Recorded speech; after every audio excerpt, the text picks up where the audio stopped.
The following program was provided by an independent producer solely responsible for its content. The opinions expressed do not necessarily represent the views of this station, its staff, board of directors, or underwriters. Hello, I'm Carl Seidel, host of The People's View.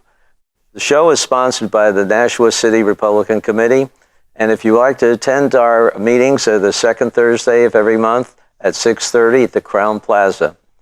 And if you want to find out more about our organization, you can go to nashuagop.org to see our website and learn about the events that we have. Welcome to The People's View.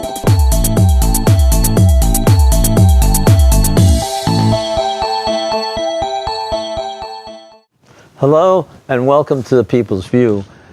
As you know, The People's View is sponsored by the Nashua City Republican Committee. We meet at the, this next week on July 14th at the Crown Plaza. And why don't you come and hear our two senatorial candidates present their reasons why they're running. But we would like to have all of you join us. And if you're interested in helping the Republicans gain seats here in Nashua in the legislation, we need you. So come down and find out what you can do to help us be the winners in this coming election. And today we have two of the prominent people in our legislation. We have Senator Avard, who is the senator from District 14? 12. 12, I'm sorry, got them backwards. Okay, and Bill Ohm was on the Ways and Means Committee. Yep. He finds out where the money's coming in, so he can tell us how that's going to do. And I, Carl Seidel, I'm in the Public Works Committee. We handle the capital budget and the road bills. So we had a lot of things going in this year. Yeah. I mean, this was one of the busiest years in my 4 terms, anyway. I'm still signing bills. I'm chair of rules, so Yeah. every piece of legislation that goes through, I have the honor and privilege to sign every bill before the governor signs them, and I'm still signing them. There's a stack. I don't know how many. There are thousands of bills. We had so many in the second session. I never saw a thing the second session like that. And we have a lot of commission reports that we're going to be seeing in November. I'm on a couple. You're on a couple. I'm on one with the marijuana issues. Oh, good for you. That's going to be interesting. It's not a pro or con one. It's just these are the things that you have to consider if you're going to write any legislation on involving the use of marijuana. We had a bill in HHS. I'm vice chair of HHS, and they were pushing, no pun intended, they were to grow your own medical marijuana. And there are a lot of unforeseen consequences that go along with that. In the bill, they also wanted you to be able to share your plant with another person who's able to grow. Do you know of any controlled substance that you can share with another person? Yeah, I mean, this is a manufacturing operation, not just to use. You're now a manufacturer. And if you have excess inventory, what are you going to do with that? Well, that was another key. You're allowed 12 seeds. Yeah. Well, have you ever seen a full-grown plant? I've seen pictures, right? I was in Nevada. I went to a tour of the marijuana operation from the growing to the testing to the distribution. And those plants are, 6 feet tall. Right. Under rooms with controlled atmosphere, with strong growing lights. It's a very good quality control operation, but you have to ask, what's the purpose of all this? Well, and some say, well, it'll get rid of the black market. Others say, well, then the facilities that we supported for you to go and purchase your medical marijuana and be treated, their prices will spike because of it. And to me, it seems as though it might even create a black market. Well, I'm growing my own. I got my medical marijuana card. I'm only allowed 12 seeds. Here's some, there's a whole bunch of unforeseen consequences. We want to help people. Obviously, if you want to use medical marijuana, in a lot of cases, it does help. Yeah. But there are unforeseen consequences that if you can't own a gun if you're growing it. One of the things that opened my eyes is people keep saying, well, you don't hear anybody overdosing on marijuana. No, but it is addictive. And 15 to 25% of the people are going to be addicted to it. We don't have any place here in the state to take care of those kinds of addictions. Well, law enforcement right now, if you're driving a vehicle and you're under the influence, there's no way for them to be able to test. That's right. There's no. And so, although they are working on that, it's going to be kind of hard. interesting fact, I was talking to one of the wine distributors, and in areas, from what they were telling me, I haven't been able to verify this, but where marijuana is legal and is used frequently, wine sales decrease. Really? Yeah. Instead of the ladies having and gentlemen having a nice glass of port or something after, just have a brownie or something. Yeah, yeah. But there are all kinds of consequences for legislation. I just it's and it's emotional. I also say from the tax standpoint, from the Ways and Means standpoint, if there's a manufacturing operation with a product that's got some demand, and we have no means to control the revenue side of that, that's going to go into any jurisdiction where it is taxed because they've got a cost advantage. I'm thinking about Massachusetts, for example, where you can literally walk across the border from where we live in Nashua into Massachusetts, and if that's a state that currently allows it and they've got higher prices, well, someone who's growing their own could just... And there's the black market issue. It's right there in front of you. Right. How would that not happen? Right. And so, yeah, that's an interesting topic, and but that was just one. Yeah, the other element I didn't add to that conversation is the fact that there's over a factor of 10 difference in the potency of the plants. So, if you don't measure it so that you can tell them, like whether it's 40% alcohol or 100% alcohol. What the proof is of this product. Yeah. Well, we've had a lot of issues with the opioid situation, and we're throwing a lot of money at it, and millions, and it's in my heart. I want to start looking at the cause. There are a lot of people that are addicted. We understand it. Some of them it could be for various reasons, but we can keep throwing money at it, and if we're not going to the root of the reason why we're doping up so much, we're missing the point. Yeah. And so we want to look at some of those issues. What's happening is it peer pressure? Is it childhood rape? Is it PTSD? What are the issues that are causing this that we can address so we don't have to get it on the back end? Well, that's one thing that we really have a fault in a lot of our programs. We don't do any periodic evaluation. Are we doing it the right way? Do we tweak it? Do we change it? Or whatever we have to do. We have to set up, when you allow something to happen, you're going to have to measure what you're doing with your money. And before you even start to measure, you have to decide how you're going to measure, what you're going to measure, and things of that nature. And this is what it's supposed to be, and then if 12 to 18 months later it doesn't resemble that, you don't throw more money at it, you change it. Right. That brings up another bill that I had some involvement with, which was occupational regulation, or actually looking at occupational regulations. We had a controversial piece that never got through the House and Senate to get signed by the governor. But part of the bill dealt with the people who had problems with the law and the means for them to get back into the workforce. Because many occupations require very strict licensing, and some are not going to be appropriate for someone who's coming off addiction, like you're not going to work in a pharmacy. Right. But if you wanted to, say, be an auto mechanic, or you want to get into some profession that's going to be regulated, the bill, which did pass, that part of the bill did pass, would allow these folks to become pre-certified by the licensing authority that say, look, we know what you did, you paid your dues to society, you're back attempting to be a good citizen, and we will screen you for this profession and let you know if you can then take courses and proceed in that profession.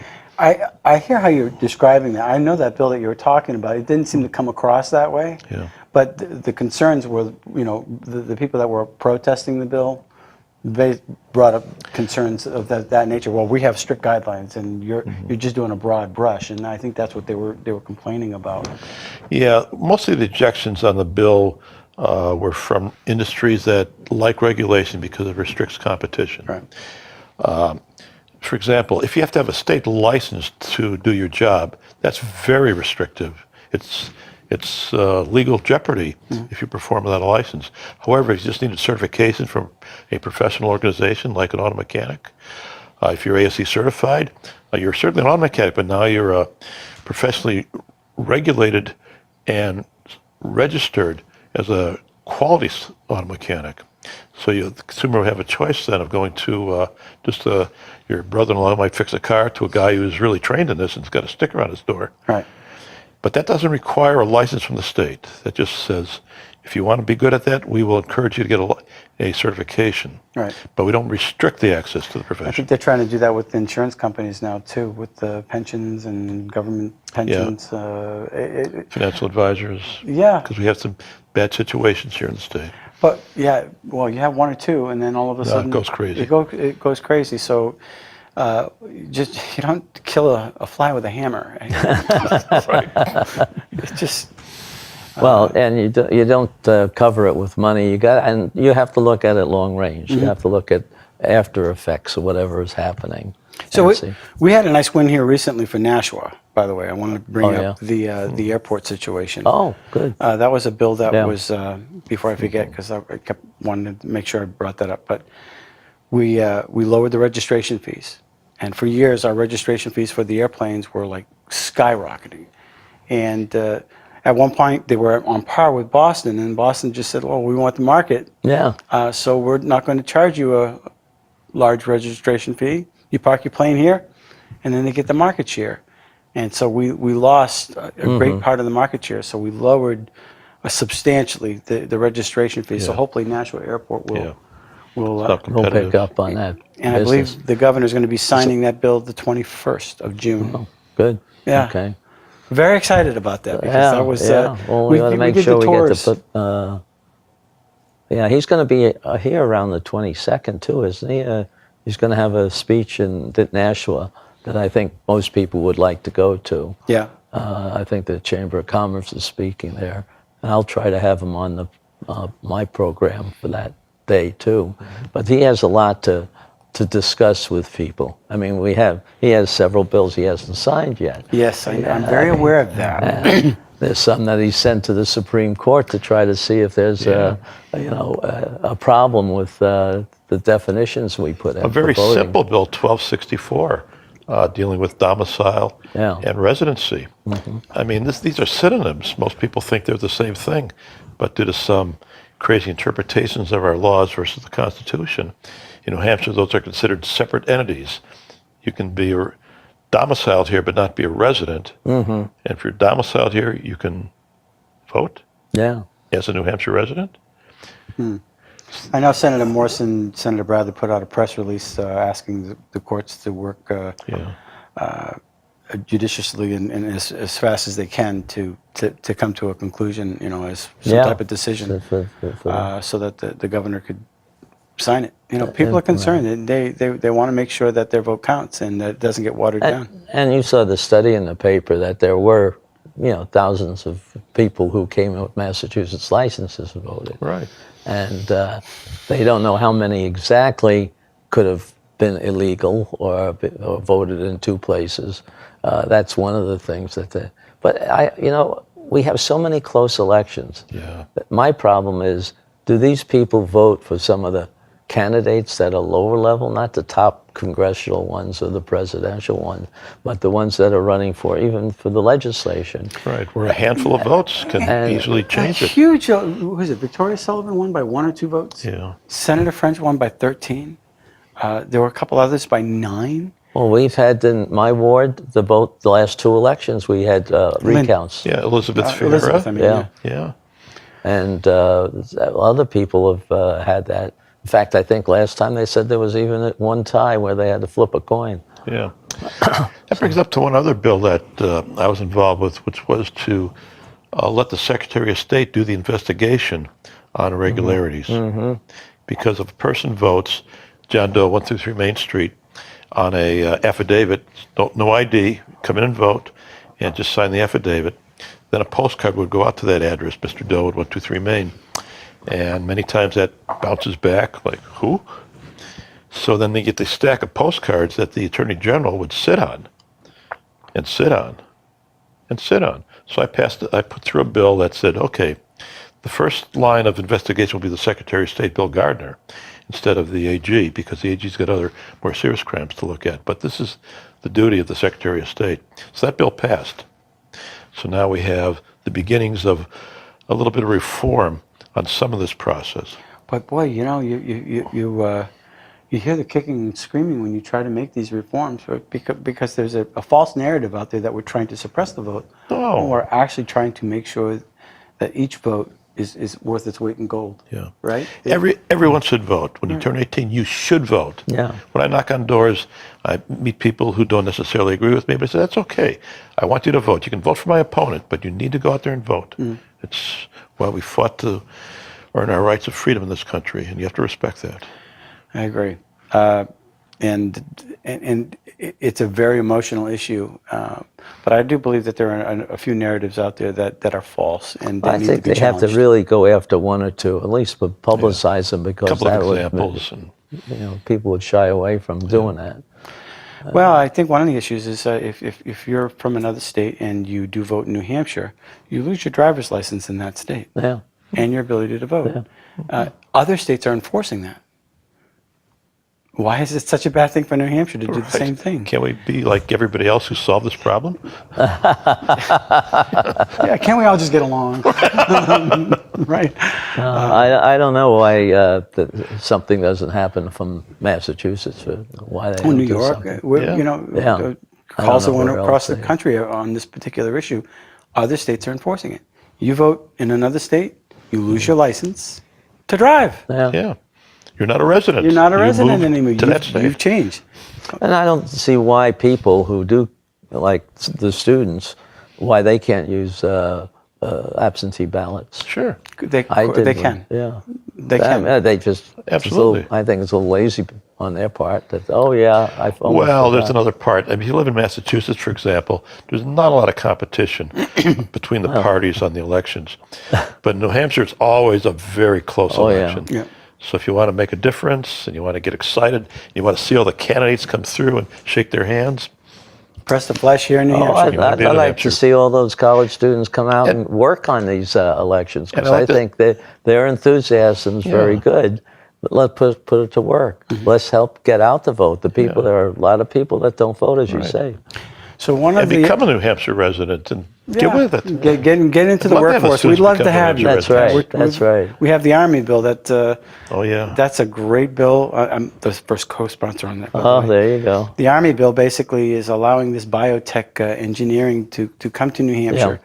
There was a federal grant, $80 million. Everybody wanted this grant, but somehow Dean came up with it, and we applaud him greatly. He came and did a presentation. Were you there? Yeah, I was there. That was amazing, right? It was good. Yeah. He's quite a guy. Yeah. He reminds me of like Bill Gates, you know. He's back in the definitely a day, Renaissance man. yeah. Just- But he did the presentation, and it's just said, He has this vision. let's bring it to a vote now. But the idea is that this technology has been around forever. They can grow an ear on a mouse or something to that effect. It's been there. Scientists know how to do it, but nobody knows how to put it into the marketplace and make it practical. To scale it up. To scale it up and to make it profitable and serve society. So I think he brought up the illustration of the fact that kidneys, for one example, the people on dialysis and the cost of hundreds of billions of dollars in America And the suffering. and the suffering. So using your own DNA, they can manufacture a kidney. Wow. And then, it's Not rejected. It's not rejected. It's like out of a your sci-fi cells. movie. Yeah. But we've had the technology. Now, how to put it into manufacturing, how to get it out into the marketplace. So what the Army does is it also attracts people from MIT or from these other organizations, the science labs or whatever. Yeah. You got your degree? Come on to New Hampshire. Have 2.5 kids. Have a house. And work for us for 5 years, and we'll pay off your college loan. That's thinking outside the box. Right now, we have a workforce shortage, right? And this is one of the tools that we can use. Sure. And it passed, and the governor just signed it just the other day. Yeah. And great idea, great news. Thinking outside of the box is a must these days because we just seem to get into a rut. Well, I think we have a problem too. In the last so many years, our internal structure, I'd say, was not really shaped in business-like operation. And I think we're paying a problem now. We have people who are doing things the same way for the last 8 years. Until now, they have some managers coming in and saying, no, we got to do this. Yep. And they're going to be much more efficient. Speaking of efficiency, we got an energy bill. And the governor hasn't signed it yet, so call your governor. Okay, talk about that. So 446, it's my bill, Yeah. and it has to do with net metering. And of course, the PUC will set the rate so that it's not. Tell people what net metering is, so they all understand. Well, net metering. You have a solar panel, and you can use it yourself. Or you can sell it back. Right. And there's behind the meter and there's after the meter. So whatever you use, obviously. The controls and the amount that you can feed back into the grid work. Right. And we have a business here in Nashua right now, currently, that uses up to 1 megawatt, which is a lot. Mm-hmm. And they're restricted up to that 1 megawatt. So my bill was thinking outside the box, let's put it up to 5 megawatts. Yeah.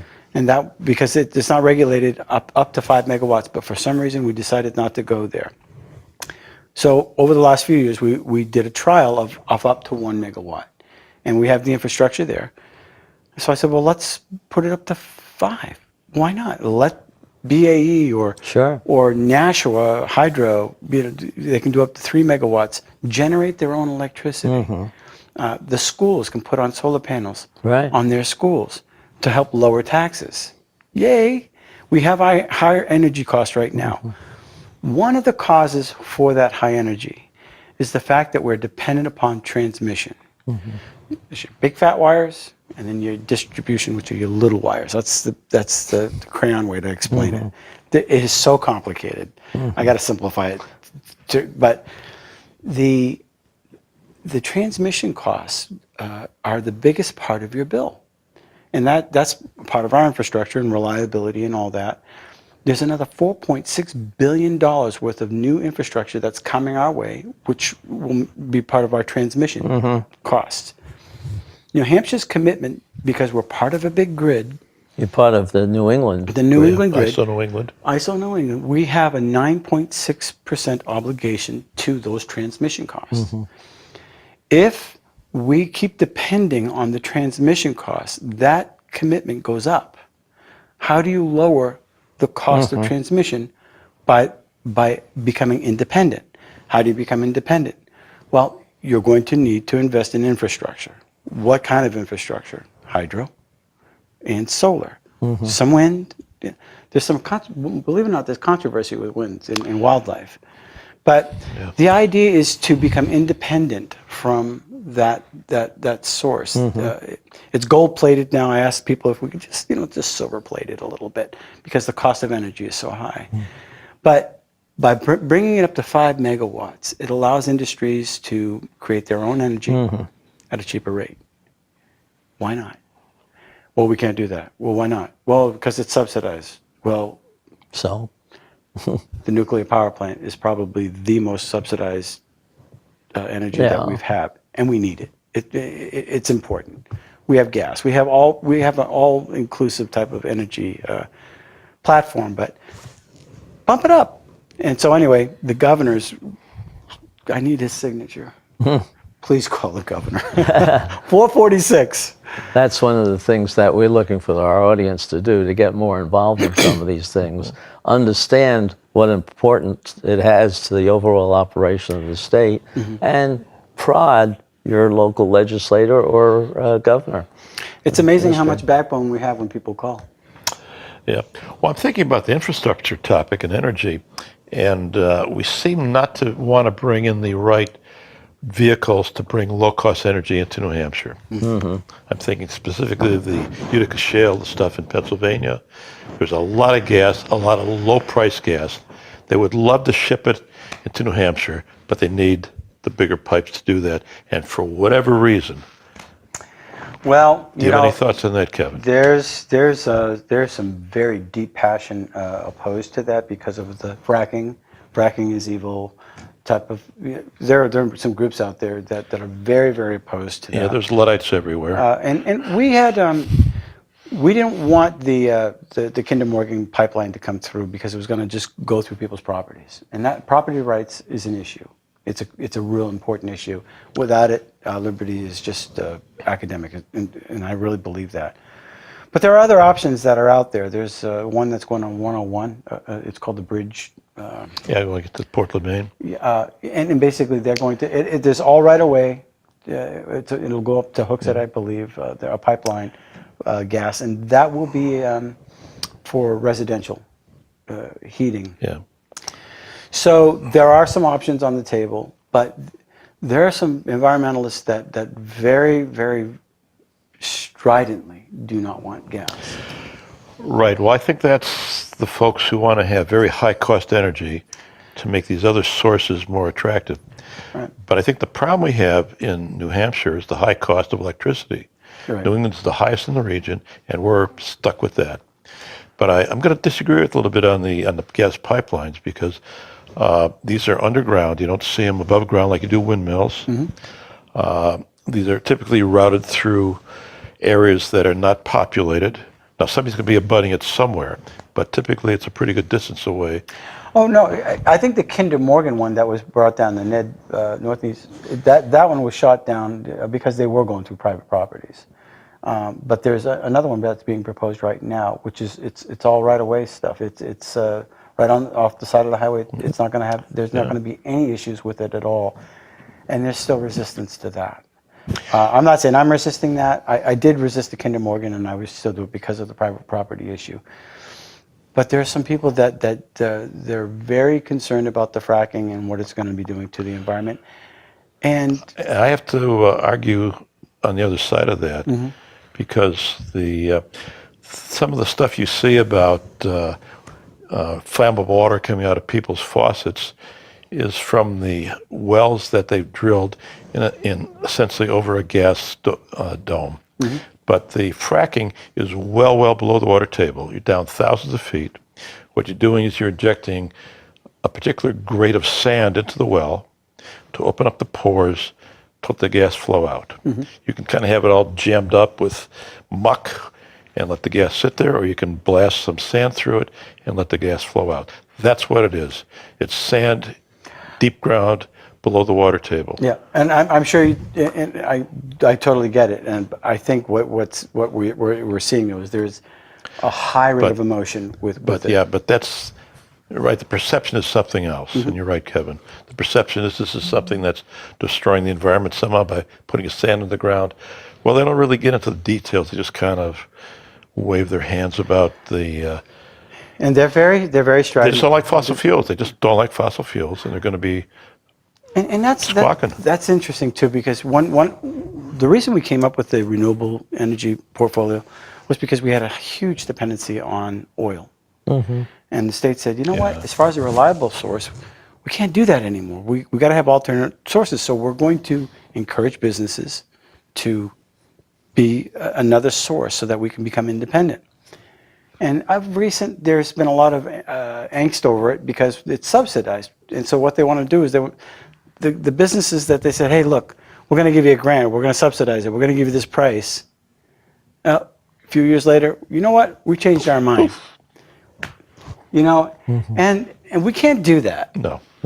And well, it's not the conservative thing to do. Well, whoa. We made promises. We made commitments. We asked for infrastructure so we can be independent, so we don't have one reliable source. Now we're not reliable, we're not dependent on oil. We're dependent on gas. It's the same situation. And so people, well, we've got all this abundance of gas, so now we're going to pull the rug out on all these renewables. Wait a minute. And you want some competition between those.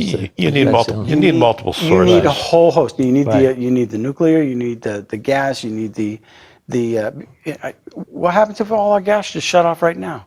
Oh my gosh, we've had gas pipes for how long? Across the country.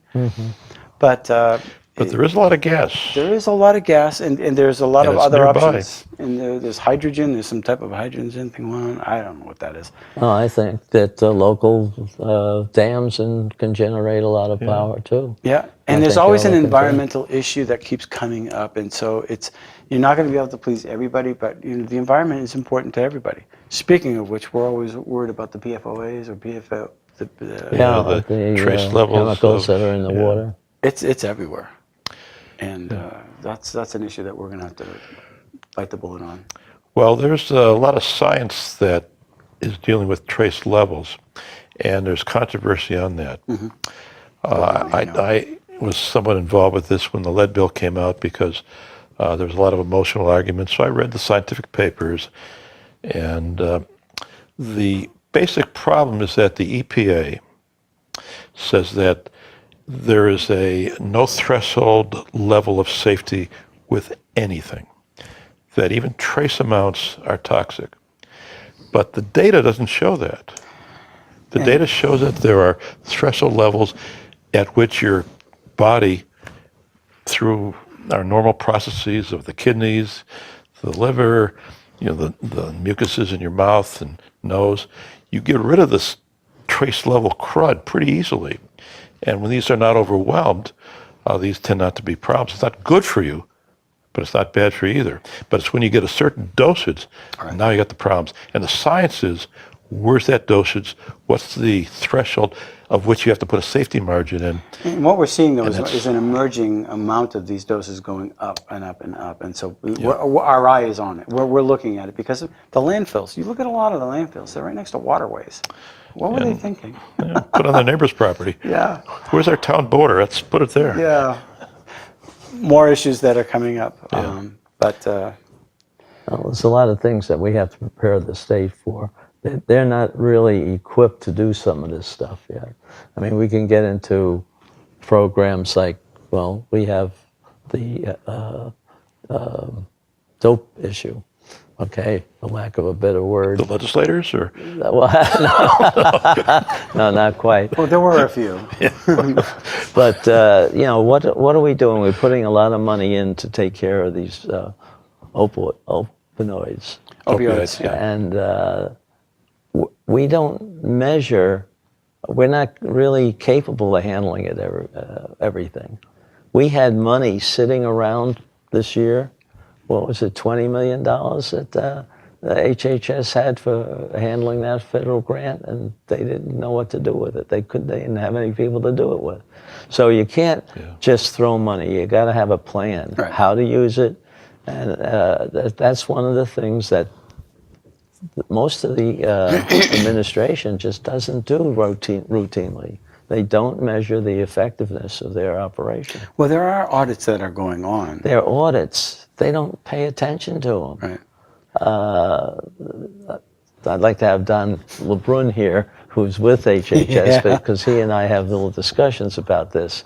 And I've taken the audit reports, and you can see a lot of the recommendations now. These aren't financial recommendations. They're processes recommendations have not been changed.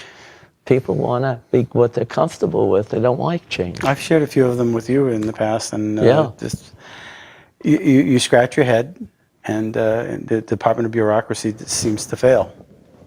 It's right there. There was some legislation that was trying to push for implementation of the recommendations of the audit committee. I mean, that's a whole big department. They do a good job, but we don't listen to them. Yeah, the legislative budget assistant who does these audits, they do a very comprehensive job. They did one on the Liquor Commission a while back. It's good reading, and we put out some good bills because of those. Yeah, and maybe it's their approach, though, to the legislative body, because only a few people see it. And, maybe there ought to be an assembly. Hey, look, this is where your shortfalls are. This is where you can, if you need to make some recommendations, or at least leadership in every department should be required to go to an audit and sit down and, there is valuable study committees. Yeah. Right? This is where you need to change some language or redirect or cut or add. And if it's not, you never hear on the Senate floor, I don't know if you hear on the House floor, but you never hear, well, this failed this audit, and this failed this audit. You never hear it. No, it's real quiet. You don't even hear it sometimes from one department to But another. the tools are there. I still remember one of the first bills I put through.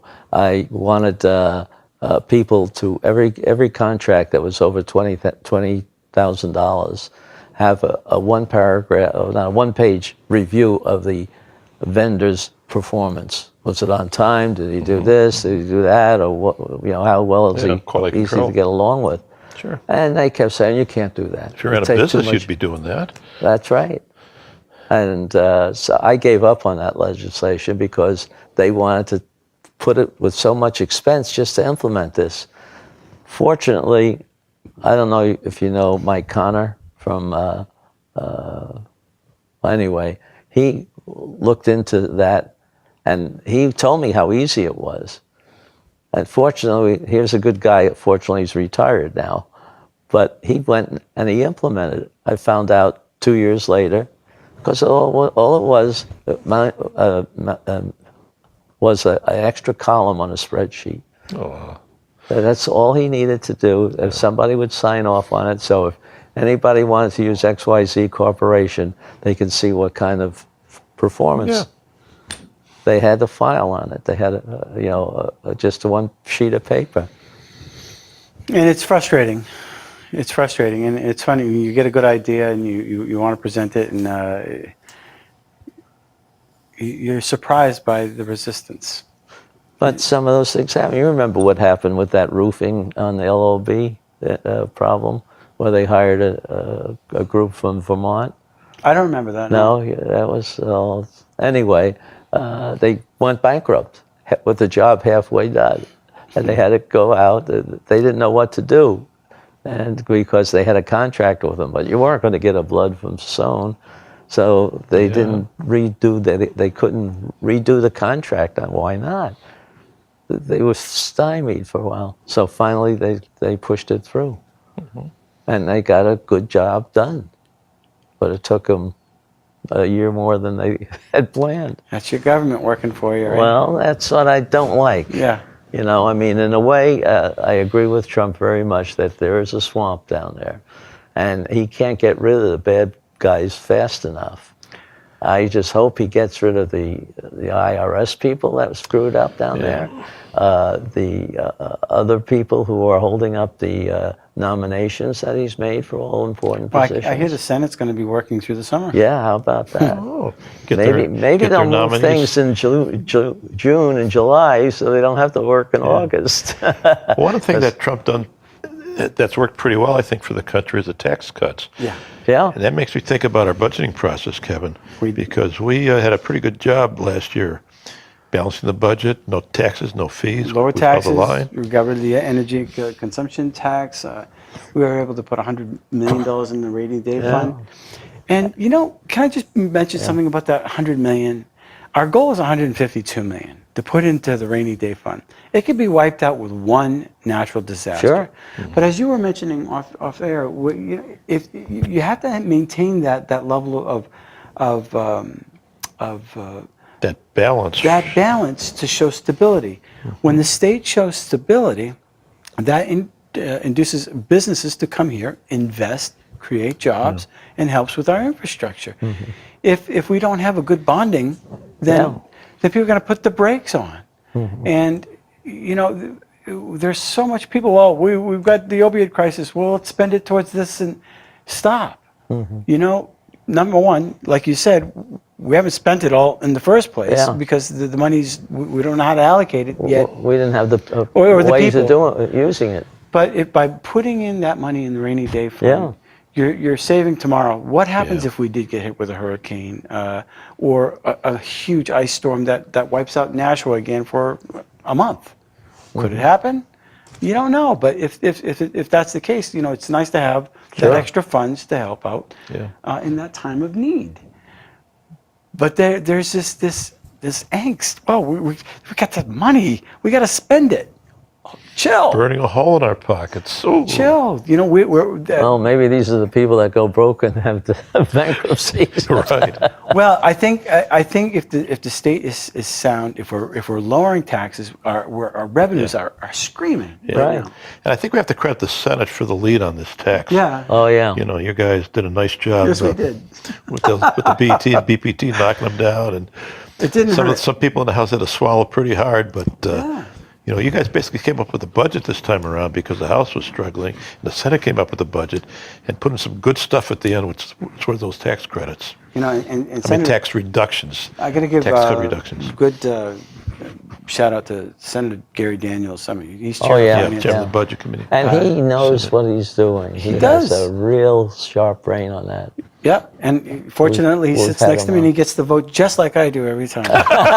You framed it well. Actually, he votes before me. But yeah, no, Gary. good Gary's a very good guy, very solid, not emotional. You know, just thinks things through, very straightforward.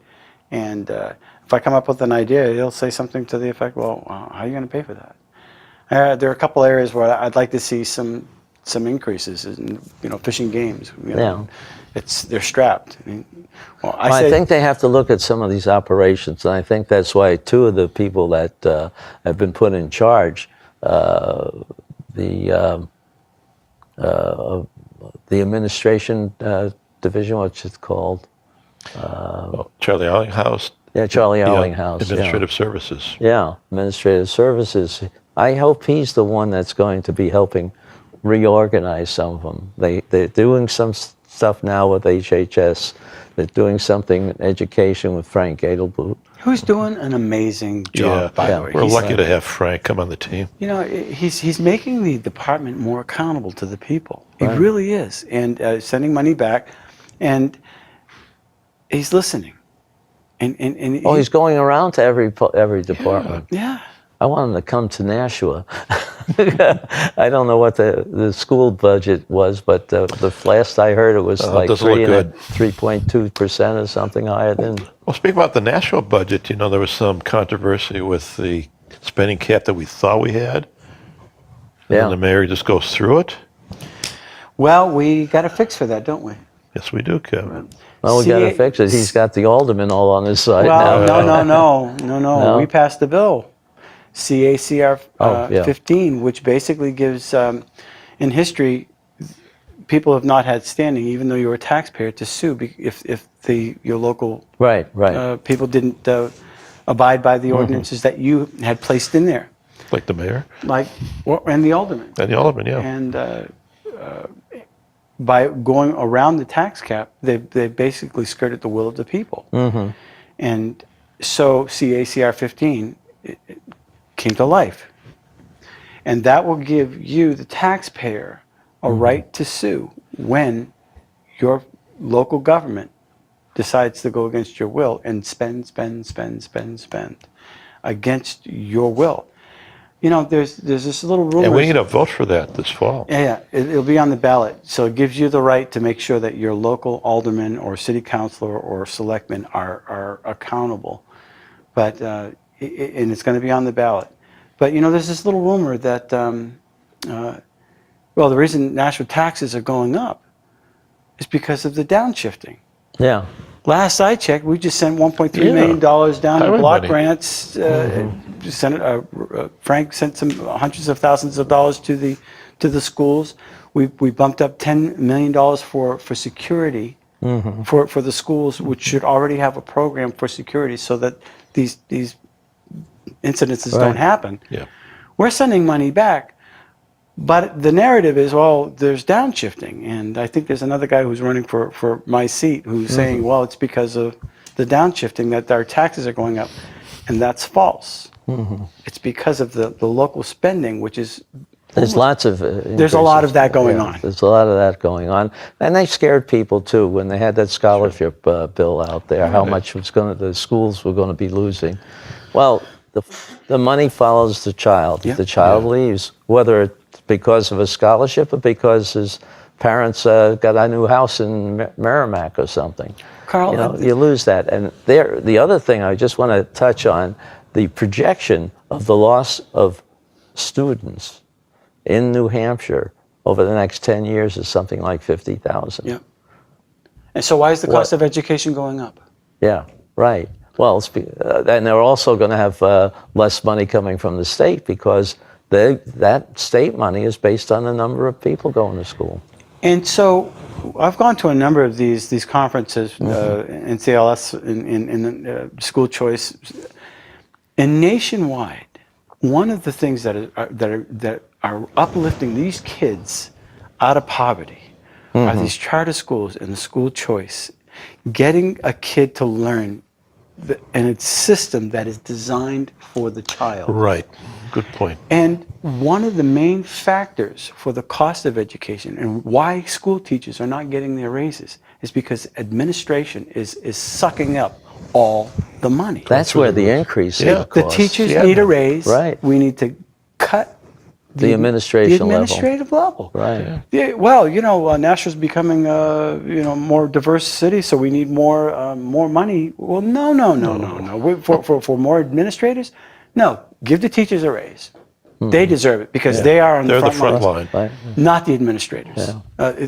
Sometimes the teachers, their hands are tied, and because of bureaucracy. Right. Cut the bureaucracy and make it better for the child, make it better for the teachers. But this whole school choice is a critical issue, especially for the kids that aren't wealthy, that can't afford to go to the private schools. Sure. So they get these vouchers or they get these grants or scholarships. Yeah. And by golly, the kid that was failing is now all of a sudden a bright light bulb, and he's got a future, and she or he is going to get out into the community and be productive, and it's happening nationwide. And there are people out there that are saying, no, that's thinking outside the box too much. That's jeopardizing my jobs. Well, the administration needs to be the first place where we do our Right. cuts, not the teachers. And our buildings are going to be just fine because the money still goes to the schools, Yeah, to the public yeah. schools. Well, that's what the other thing is too. They got put out an $80 million plan now to refurbish some of the schools. Okay. Okay, where's that coming from? Yeah, that's something else. I don't know how important that is. But Yeah, I mean, I would raise the question: if you've got $80 million, how would you best spend that? right. That's the answer. That's the way you should approach it. Where will we get the best buck Right. for our bucks? Well, So- I'm very, very committed to that, and I know the charter schools are helping out. We have the Micro Society here, and It's amazing what those charter schools are doing. And it takes about 3 years for a charter school to Yeah. get off the ground and become productive. They're doing an amazing job. You have the science, The and tech, arts and science, yeah. and they're doing an amazing job. They're nationally recognized. And if our people should go and visit those once in a while, just to see how the kids react to that type. That's the environment they want to be in. That's the one that they respond to the best. And that's what you want, that enthusiasm.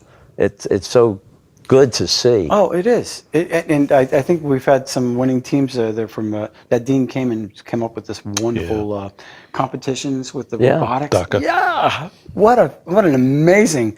It's like a what do you call it? Super Bowl when you go to those Right. things, and the kids are excited and they're working as teams. Have you gone to those things? Oh, I have, a couple yeah. of them. Yeah. Fantastic. Yes. But they've done well with the science and tech. Right. So thinking outside the box, we've got to be able to be flexible. And these charter schools, the school choice helps out with that. We want to protect our infrastructure that we have already.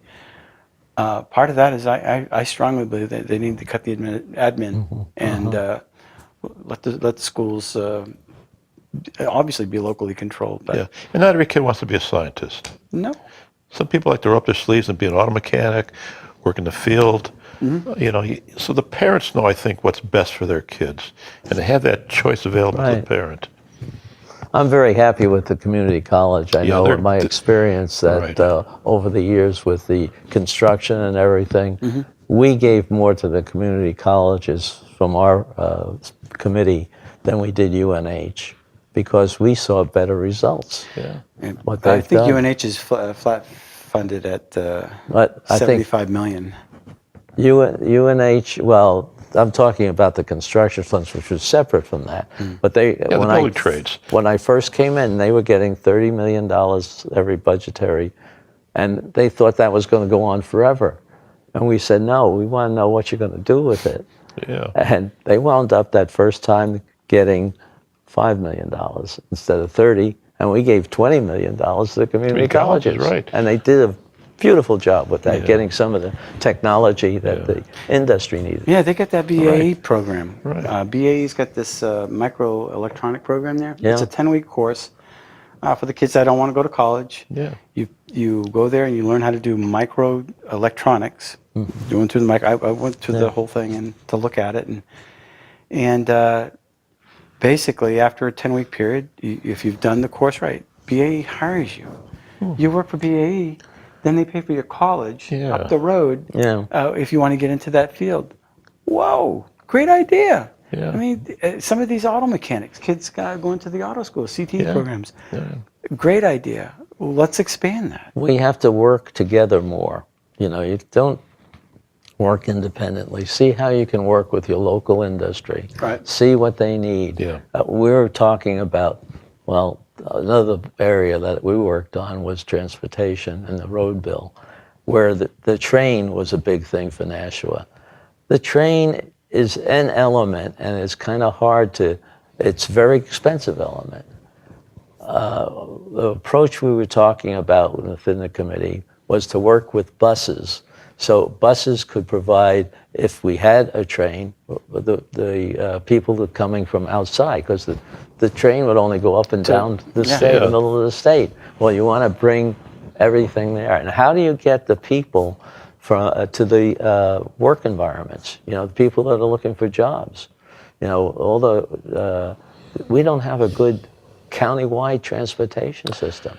It makes me think a bit about the regenerative manufacturing initiative up in Manchester. If that takes off, there's going to be a lot of people from the Sussex community in Cambridge area who want to get up here easily. And if we had an express bus, you know, like I've taken that bus to Logan Airport, South Station. That's It's great. a nice bus, Wi-Fi, comfortable. If we had a bunch of buses to Manchester on an express route. They have so many buses on the coast. I didn't even know about that until I went to a meeting over there, that they're handling tourist buses, two-story tourist buses taking people down the coast into Boston and back. Wow. And they were staying out there on the beaches and going down there. I went down to Florida. Uber is working with a lot of towns down there to provide what the heck, I lost the word, but to get people to take cars to get to work together. Oh, yeah, carpool. Carpool and Uber. Carpool with Uber cars, because they're the ones that work on, you know, so they work 2 or 3 hours in the morning, 2 or 3 hours in the afternoon, something like that. They're starting that. A whole new village down there is starting up, like the villages, only further south near Fort Myers. They're working with Uber cars to do transportation within this, I don't know, a couple square mile development that they're putting. Yeah, so you don't have to own your own car. You can just use a car at the convenience of the Uber driver. And they have some of the self-driving ones that go on a route. Yeah, I'm not so sure I like those. Well, yet. in Florida, No, I think a they self-driving only go car might be safer. No. No, these are just little tiny villages that provide the some of the and it goes around about 10 Little miles people an hour, mover. and stops, gets off. They showed us how it stopped. It's like Disney. Yeah, that's just what I was thinking, the Yeah. webway at Disney World. But Walt anyway, Disney's future. these are the things that can work out, and we got to start looking at those things, finding out from others what they're doing, and share our ideas, share our results, find out that, oh, we didn't think of that. Thinking outside the box is important these days, and learning to reach across the aisle. I think as a senator, that's one of the things that I've learned even more so is you build coalitions. We have a number of bills that we've had co-sponsors with, and there is a collegiality in the Senate that I didn't see as much as in the House. It's starting to develop, I think. At least I'm seeing a little bit more cooperation. Not as much as I would like, but I see a little bit more from my committee anyway. it's always been fairly good. I mean, we rarely have to. Most of our stuff goes on a consent calendar. Yeah. Well, we had some good bills, and I had in energy, and I had some good cooperation from both sides. Yeah. And it was actually refreshing. You walk into a room where the air is like, oh, it's so thick. Oh yeah. No. And the tension, and we were able to get past that this year, which is important. Well, our audience can help out. Our audience can look at the people that are running for office, make a good judgment on people that are willing to work together, people who want to get something done, get it done in a cost-effective manner to keep our taxes down. Right. And as I said to them before the beginning, we have a meeting at June 7th over at the June 7th? That's coming up quick. Oh, excuse me, June 14th. No, I was thinking something else. Yeah, June 14th over at the Crown Plaza. Crown Plaza. Yeah. Come on. Anyway, Republican City come there, Committee. talk. You're going to be one of the guests, and the other Senate candidate, Dave Schoenman, yeah, is former gonna alderman. be- yeah, and there'll be other candidates there for the representative spot. And hope you make it, Bill, too. But anyway, and we will continue in July, and we'll have a big shindig in August that we're going to have and find out about what you can do if you like to get involved. Yeah, And we I need think we people. want people to get involved, helping, going, knocking on doors, giving out literature, standing at the polls Holding up to a tell sign. people with holding up signs. We're going to need people, so please get in touch with the Nashua City Committee. It's at nashuagop.org. Okay? Thank you very much for listening.